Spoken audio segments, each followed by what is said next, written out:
The Protectors of the Wood podcast. Everything is at stake. The destruction of our planet is becoming real life. This podcast tells the story of misfit teenagers struggling to band together to help our world through this crisis. Episode 16. History casts a shadow on the present. The secret world opens.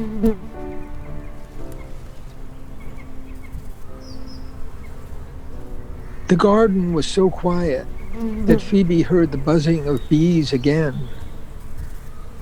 Her father was looking off into space. Come on, Dad. Have you ever looked into Dreamstone? Or not? I mean, a real vision stone. Like you were describing. Yes, I have. And what happened? Did you see anything? Yes, a couple of times. Phoebe nodded, waiting. The warm sun felt soothing on her back and arms. The aromas in the garden gave her a feeling of peace. You know, almost a year ago, I'd reached a point where I knew I was lost. I felt that I had to give up the toy store and change my life. You were leaving soon for college. Your mom was moving to Main Street and spent all her time painting, and Penny had decided to join her. I felt I was being drawn away from all I'd ever loved and would never be able to return. I knew I needed help, and Chi-Chi was there to help me. Phoebe found herself staring at a yellow flower with points like a star, growing on a vine up the hay bales. She had trouble concentrating on her father's words, yet seemed to enter into the story, as if a spell had settled over the garden.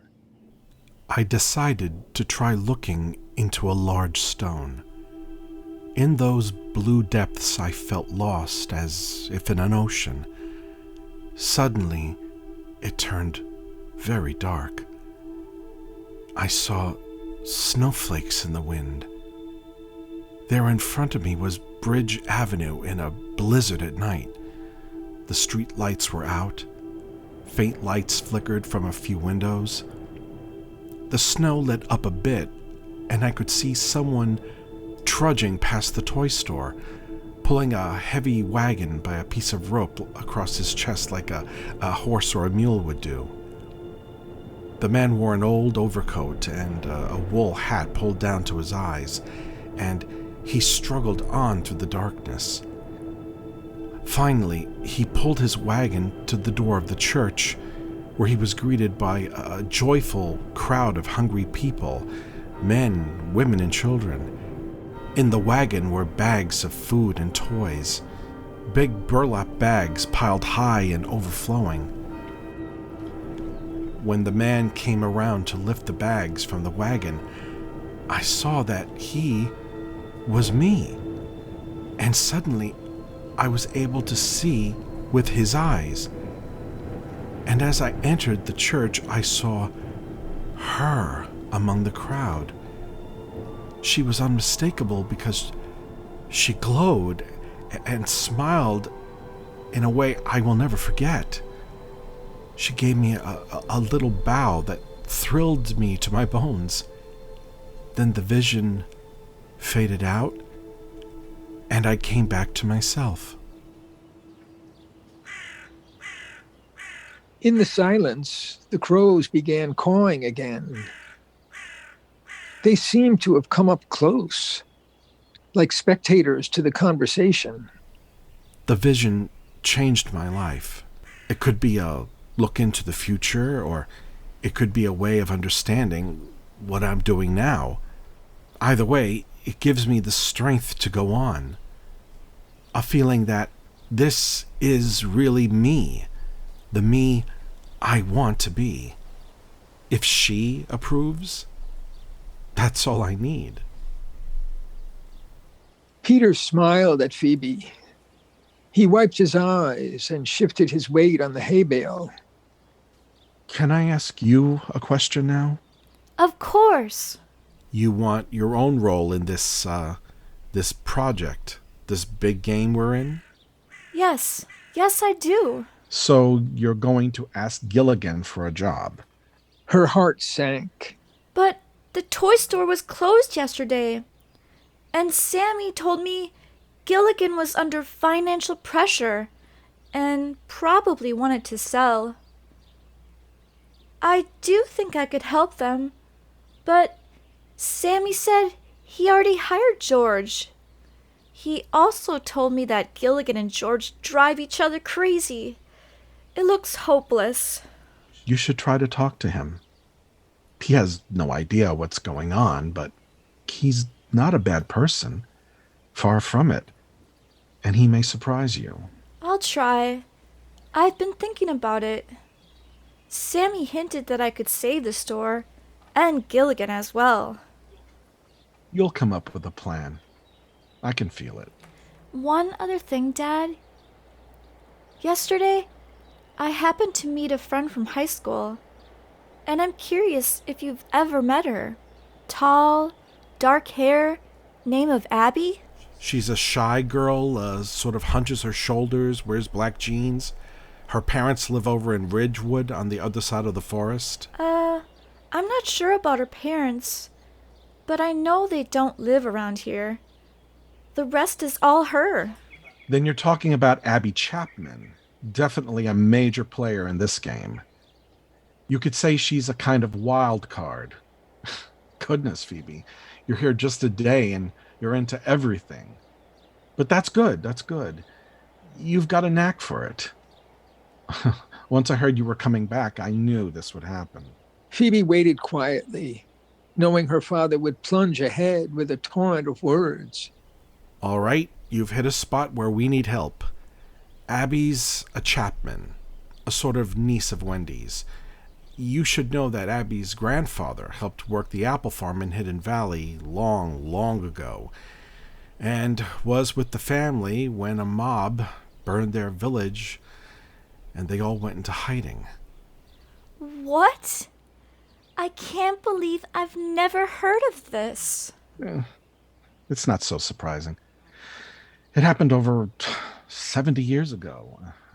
There are many reasons for people in this town to keep it quiet.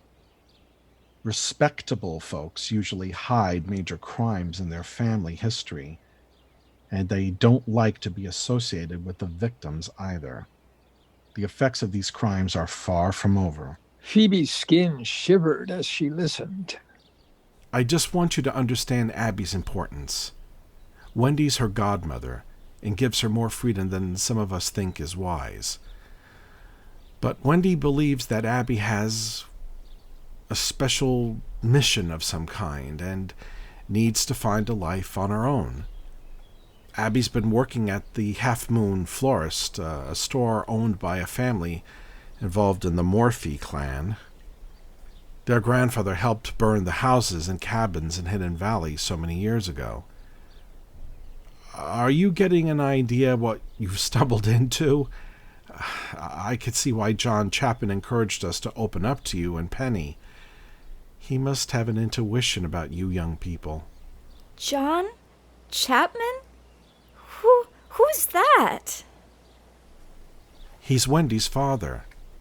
Look, I hate to be putting a burden on your shoulders, but anything you can do to help Abby understand these dangers, anything that would protect her from those who would exploit her. But why would you depend on me for something like this? And I don't understand what they're after. I don't feel like I'm getting the whole story. Surely you, or Wendy, or Abby's parents could do a better job. Peter wore his most severe face. Eyebrows so low, his eyes were mere slits. What would you suggest? I have no idea. I don't know. You're supposed to know. Oh, I wish I did. But it's not a problem I can solve. We've tried. Wendy's parents are off in another town and don't associate with us. Wendy has far more influence than they do. But why would a young girl consent to live with her ancient aunt far from friends and community? Even an aunt as interesting as Wendy. Well, maybe for a short time, but you can see how it is. Abby's a free agent. If persuasion hasn't worked, what can we do? And Wendy doesn't take orders from anyone. I can't tell you how stubborn and independent she is, insisting on doing things her own strange way. But ultimately, Abby needs friends in town where she wants to live. But what if I mess up? Or Abby does? There seems to be a lot at stake here. There is. And all our efforts may fail. You know, I once heard Wendy say, "Why risk making a mistake when we could do nothing and deny all responsibility?" Wendy has a way of making things clear. Well, when you put it like that, I get it. I'll do my best. But Dad, there's something hidden in this conversation. I've been getting up the nerve to ask you.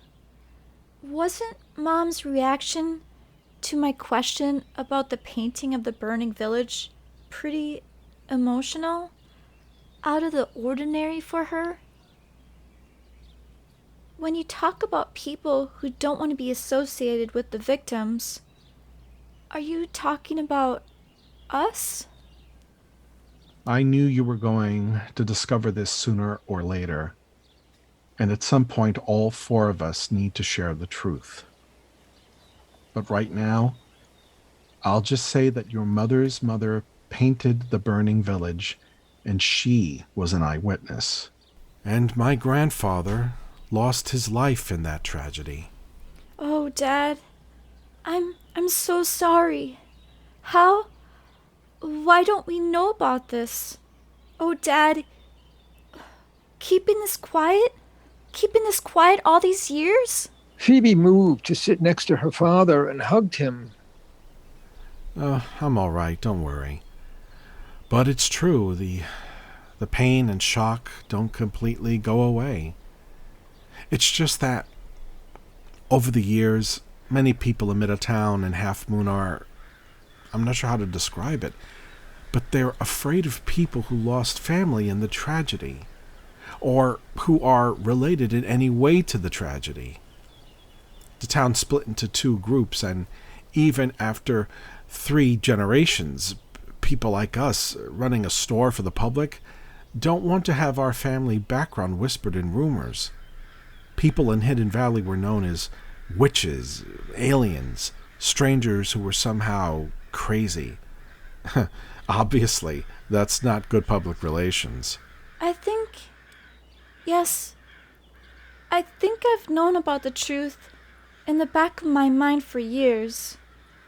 I see how you and Mom suffer. Does Penny know? I think Patty told her. But Phoebe, I'm glad you know already. It makes it easier for me. They embraced again. Phoebe stood and saw at least half a dozen crows flapping their wings, rising off a long horizontal oak branch extending over the field of Christmas trees. One huge black crow spread his grand wing feathers out against the sky and swooped directly overhead. She watched the others follow in a wide arc and finally rise over the taller oaks and disappear back into the forest.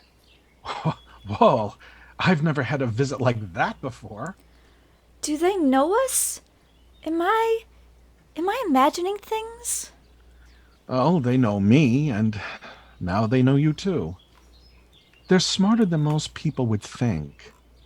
And somehow they communicate with Wendy. She stays out there in the forest, but keeps track of so many things. I'm fascinated, and I want to learn more.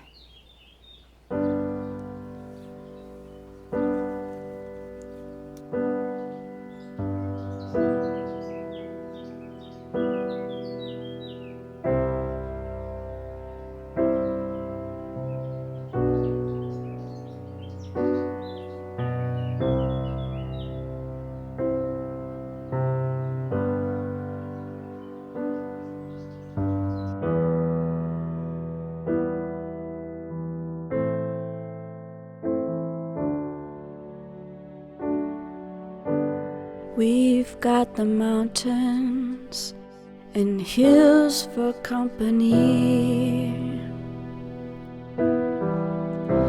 We've got the clouds and the storms and a billion stars to see. We've got the rain and streams and rivers and the sea. And with the children running round us, it's heaven all for free. It's heaven all for free, right here and right now. It happens all around us, no one knows how. It may take a million years to build the house of God. We can start right here. We can start right now. We can start right here. We can start right now.